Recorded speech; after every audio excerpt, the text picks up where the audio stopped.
Hey guys, welcome to another episode of Thinking Like a Bank, where we show you how to think like a bank using the same strategies and principles that banks use to help you find more financial freedom in your life.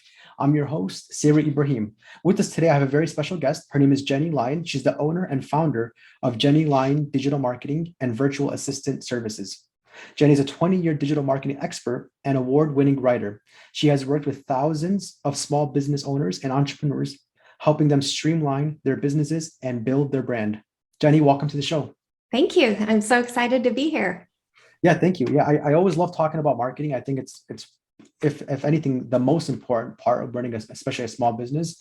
Right. The ability to attract new clients and help new people continuously, I think, is essential to surviving as a small business owner. And I think it aligns with the thinking like a bank process of we're talking about saving money, reducing taxes, but we also need new dollars coming in the door to be able to do so. So thank you for being on the show, and hopefully we could talk more about digital marketing and how to grow your business. Before we jump into that, can you tell us more about your background and how you got into the space? Sure, absolutely. Oh my gosh. So I have been in this space for 20 years now.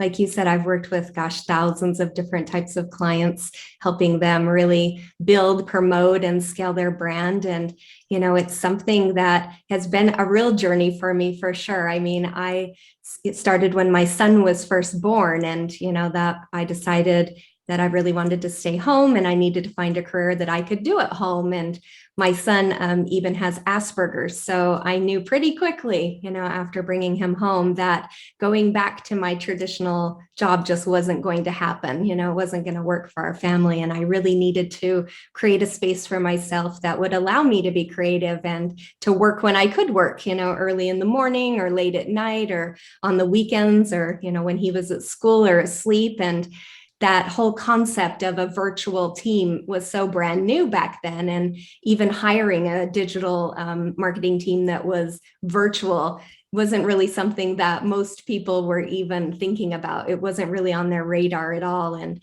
the concept of even digital marketing was new, in so many ways, and being primarily limited to things like email newsletters or those blinking website Mhm. ads that we all remember.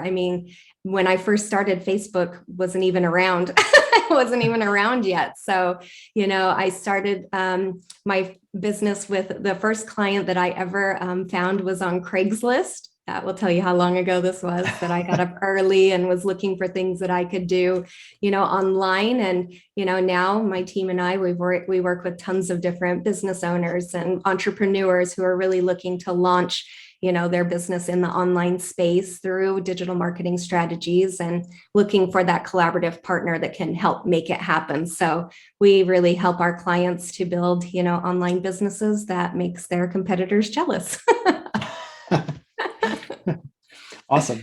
And so what types of businesses are they, like mostly, like what types of niches?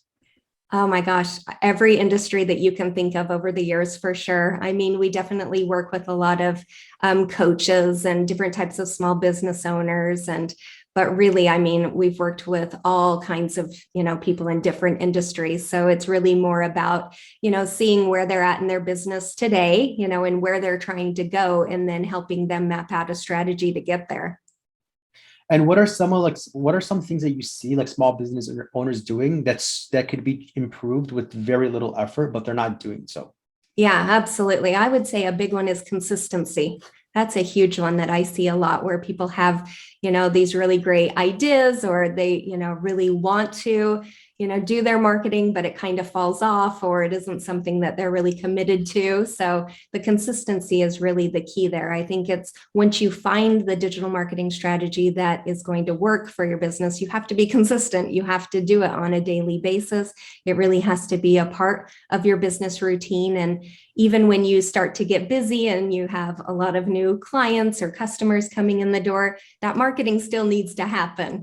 That's a big thing I see, as people kind of pull back on it once they get busy. And then all of a sudden they're not busy, and then they're scrambling, kind of worrying, like, oh my gosh, where's the next customer going to come from? Mhm, So mhm. I think consistency is the key there.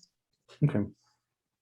And I was listening to one of your podcasts and you mentioned something about an audit, like auditing your business. Like, what does that mean? And what are different types of like auditing processes? Yeah, absolutely. Oh my gosh. So you can pretty much audit any part of your business. For me, I usually sit down and do audits a couple of times a year. I'm getting ready to do one now where I go through everything. So everything from my systems and processes, different types of standard operating procedures that need to be updated, all the way through to auditing the website to see, what's working, what's not working, checking for broken links, has everything been updated over the past year properly, to really automating, the whole process, but really going into and auditing things like your email marketing. Mhm. You can go back through the past year and see, what topics really resonated, what were people clicking on, what were they interested in, and same for social media, going back through seeing what type of posts were really popular and which ones kind of fell flat. And you really can audit every single part. I mean, I audit things for clients all the time, online courses, webinars, a lot of things that are built that maybe aren't converting the way that you want them to convert, going back and finding, where's the disconnect? Why is it not converting? If you have a funnel that's not converting, why? There's a reason why, and it can be fixed. So really going through and seeing where the gaps are, if anything's broken, or, what can you do to improve the overall process?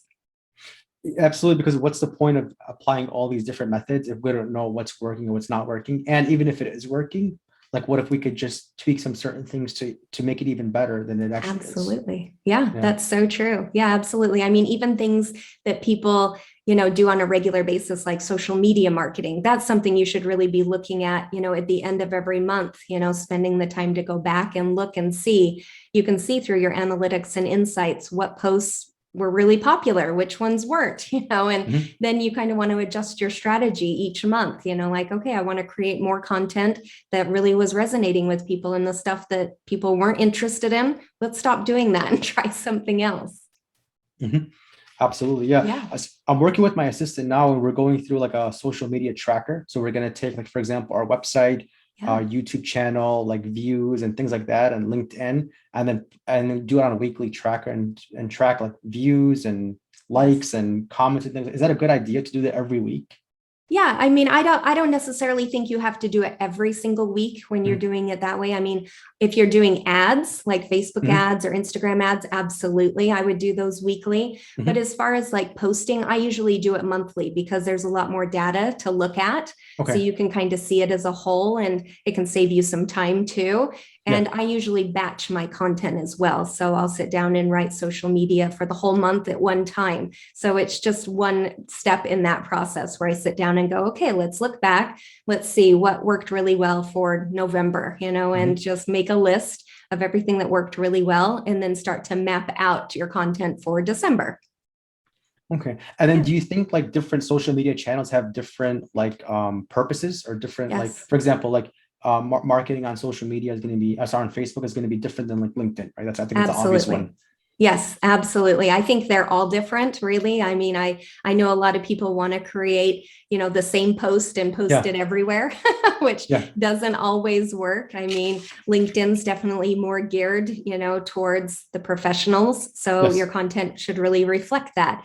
Instagram, you're going to use a lot more hashtags than you would with, say, Facebook, and you're going to have a totally different strategy for something like YouTube or Pinterest. Yeah. So definitely the content does need to vary depending on where you're putting it. Okay. So like for example, like for a business, like for example, a small business, let's say in financial services, it doesn't really matter. Financial services, real estate broker, whatever the case is, they want to drive more traffic online. Would you think that's a good idea for them to be on every platform, on every social media platform? Yeah, I mean, it depends on exactly the industry that they're in, starting there, but you definitely can test things out. I'm a huge fan of testing things to see what Uh-huh. works and doesn't work because I mean, I've worked with clients in the exact same industry, but their audience seems to react and engage more on one platform than another, even Mm. though maybe for the other person it was the opposite. It's kind of mind boggling. So I think it is important to test things for sure. But yeah, I think that, you can try out and see, what's working and what's not working. And then you can decide, if you're not getting what you're looking for on one platform, then, stop posting there and put your efforts towards the place where you're really seeing that return that you're looking for. Exactly, because when you test the results, you might notice that you don't need to be on every single platform. Maybe it might Exactly. just be like LinkedIn and Facebook is good enough. You don't know until you Absolutely. see the results. Yes. So I think like digital marketing is like it's like a complex space. A lot of people don't know about it. What are Yeah. some like myths or misconceptions that people have about digital marketing? Sure, sure, absolutely. Well, I think one of the biggest myths or misconceptions, especially for small business owners and entrepreneurs, is that they have to do everything themselves. So they take on every part of the business, and then they put the marketing on top of that. And, they're already wearing so many hats. And if they don't have a lot of experience in marketing, then usually they get overwhelmed very quickly and frustrated and burnt out. And I feel like a lot of them, when they come to me, they feel like maybe, they can't afford to hire someone to help them. But, the nice thing about working with a virtual team, especially one like ours, is that it doesn't have to be a huge financial burden. We don't lock our clients into long-term Mhm. contracts or anything like that. We really understand what it's like to run a small business. And when you're a small business or a solopreneur, you really are going to need flexibility, especially when you're first starting out. And you want to maybe hire a team to work on specific projects or tasks so that you're only paying for what you actually need. And when you work with a team like ours, you're working not just with one person, but you have experts in a lot of different areas. So, you're not paying for things that you don't need, and you're not paying for things like healthcare benefits, anything like that. So I would say that's a big one, is, that you don't have to do everything yourself, but you also don't have to have a huge budget for help either. You can decide on a budget that works for you, and then you can work with, someone who knows digital marketing, knows what's going to bring you the biggest return, and focus there. And then as you start to grow, you can add more if you'd like. Yeah, absolutely. I couldn't tell you how many times I've reached out to like digital marketing. Like when I first started my business, I would reach out to digital marketing agencies, and their first question would be, "What's your budget?" And I always Yes. thought that was like an unusual like thing to Yes. ask because it depends, first of all. Then second, Totally. they say like, "Oh, if it's under $10,000, there's not much we could do for you." So like, and I thought about it even for successful small businesses, just to like cough up $10,000 right away. Wow. That's not something that's really, I don't see that as helpful or valuable. I don't think it's too expensive. I just don't see the value in it right away. Rather, I Right. think it's smart to do like small pieces at a time. And then as we're generating results, because if you can help a client generate some results and get them some return, they're going to keep coming back for more Right. and more and more and scaling and kind of going after that compound effect. So I like how you mentioned Absolutely. that. Mhm. Yeah, absolutely. And there's so many things that you can do that are on a smaller budget. There Mhm. just are, and they're important things for your marketing. So, absolutely. But I know exactly what you mean. I've seen that over and over where, they want these huge commitments, 10,000 Yeah. a month. And Yes. how Mhm. can a small business even do that? Like that's not in the budget for most small businesses and entrepreneurs. They just, they don't have those funds. Exactly. Yeah, Yeah. definitely. So like in basic terms, like how does your company help small business owners? Like what do you guys do? And we forgot to completely mention the virtual assistant part. So let's talk about that as well. True. We were True. just been talking about digital marketing. Yeah, So what is a virtual absolutely. assistant and how does that work? Yeah, absolutely. So, yeah, I mean, we help our clients basically with whatever they need help with. So, we have a lot of clients that do need help with overall marketing strategies. So, that's what they come to us for. They're not sure where to even begin. They really need some to look at their business and make recommendations and really help them build out what's sustainable for them. And then others, we help with the marketing, but also other things like we have a lot of clients that come to us that are trying to build an online course or a webinar or a membership site. And a lot of times they get stuck somewhere, whether it's, they need help with the copywriting, or they aren't very, tech savvy and they need help with the tech integration. So there's a lot of different areas that we can help with for sure. It just kind of depends on where you're at and where you're trying to go. And then we can make recommendations on how to get you there. Now, as you're running your company, what are some things that you do to like stay motivated and like what are some of your habits of running your company? Sure, absolutely. I would say a big habit for me is anything around productivity. So I'm huge on that. So I try to batch everything that I do. So if I know, what my day is going to look like, I feel, like I can just get so much more done just having it scheduled out. Mhm. So really, like if I'm doing, phone calls on a day, I schedule them all together. If I'm working on a really big project that I, know it's just going to be top of my mind, then that's the first thing I'll work on. So I really do a lot of things like that. Sticking to a schedule is really important. I get up at 5 a.m. every day and, make sure that I do the things that, I need to do to feel my best, exercise and get a good start to my day and, really stick to my routine. But I'm really big about planning things out and really mapping out like my overall week, Mhm. instead of just like, oh my gosh, I have to do this. Oh, I can't forget about that, really being intentional with the time so that when, 5 o'clock comes, I can be done. I'm not Mhm. stuck here, till 10 o'clock every night, scrambling because I'm not organized. So really staying organized is the key. And would you rather do easier tasks first or the harder ones first? The harder, for sure. Harder. Yeah, absolutely. 100%. Yeah. I've heard that called eating the frog. Mhm. And Mhm. that's what I always think of every day when I sit down and I look at my list of things that need to be done. Those are the things that I do first because it seems like if not, they kind of like nag at you all day long, and you're working on easier things. And then, the day goes on, and if things pop up, oh my goodness, you're not going to get that big project done or that one thing that really needed to get done, finished. Yeah, that's so right. Because I was testing it out both ways. And then at first I was doing easier tasks at first just to create more momentum. But you're right. Sometimes you could just be doing these easier tasks, and then all of a sudden it's like 5 p.m.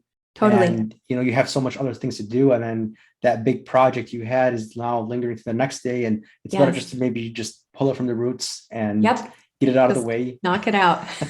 Yeah, it makes such a huge difference. Plus, I always feel like this weight lift off of me. And for some Yeah. reason, once that big project's done or that one thing that really needs to be done is off my list, then it seems like it's smooth sailing the rest of Mhm. the day. And then you don't have to worry if something does pop up. I mean, it never fails that an emergency pops up or, especially for me, someone's web down or, oh my gosh, I need help with this. I feel like, it's when I'm working on the easier tasks, it's much easier to pull myself away to work on, fix a fire than than if I were working on something much more important. Mhm. Okay, absolutely, yeah. Yeah. And do you like are books part like a hobby for you? Do you like reading books? I do. Yes, I have like stacks of books everywhere.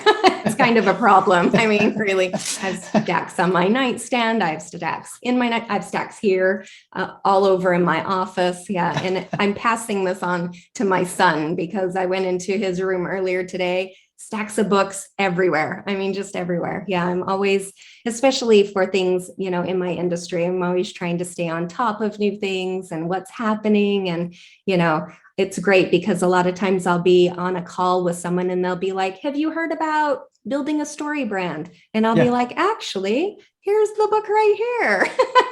I actually have it right here. So, yeah, absolutely. Besides Storybrand, what other books do you recommend that Um, you really like? oh my gosh. Well, I love everything that Donald Miller has put Yeah. out. I've been reading his business made simple. I love his marketing made simple, of course, but those are really fun. But I have all kinds of different books. I mean, if something looks interesting to me, I pick it up and I just want to kind of devour it. A lot of times it's stuff that I know, but it's kind of fun to see it from someone else's perspective. And Mhm. sometimes I'm like, hey, that's cool. I hadn't thought of that. So yeah, I think it's really interesting to see what, how someone else is doing something. Yeah, absolutely. And speaking of Don Miller's Storybrand, yeah, I love how the sequence of going from the character to the problem and then solution and then call to action. And I Yes. forgot the actual steps, but you're starting with like the character, and then the company is the guide, not the hero. Right.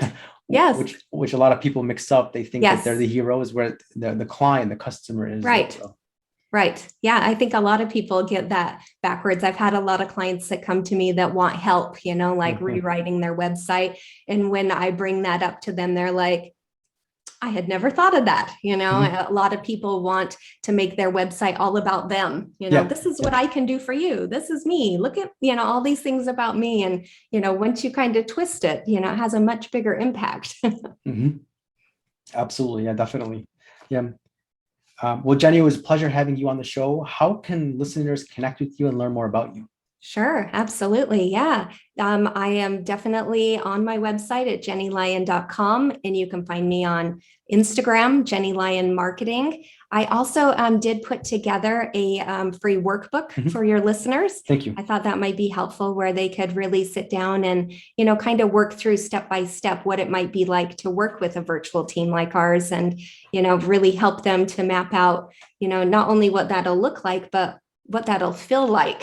All of a sudden you have more time in your day and you're getting more clients. So I think that they might find that really fun. They can find that at jennylyon.com. I'll include it in the links below. So I'll include your Okay. website, your email address, the link that you Okay. created for us. Thank you for that. And then your Yep. social media links like your LinkedIn Sure. and then other ones. So people can Yeah. find you many different ways. They can find you. Absolutely. Yeah, definitely. And anyone can reach out to me to schedule a free consult too at jennylyon.com/chat. So absolutely. Lots of ways to reach me. I'm kind of everywhere. So yeah, absolutely. All right, Jenny, I'll be sure Okay. to add those in the links. And I'm looking forward to having you back on the show. I enjoyed our I conversation. would love that. Yeah, absolutely. I would love that. Thanks so much for having me. Thank you. To learn more about what we do and how we can help you grow more wealth, please visit www.finassetprotection.com. That's FIN, assetprotection.com. The topics presented in this podcast are for general information only and not for the purposes of providing legal, accounting, or investment advice. On such matters, please consult a professional who knows your specific situation.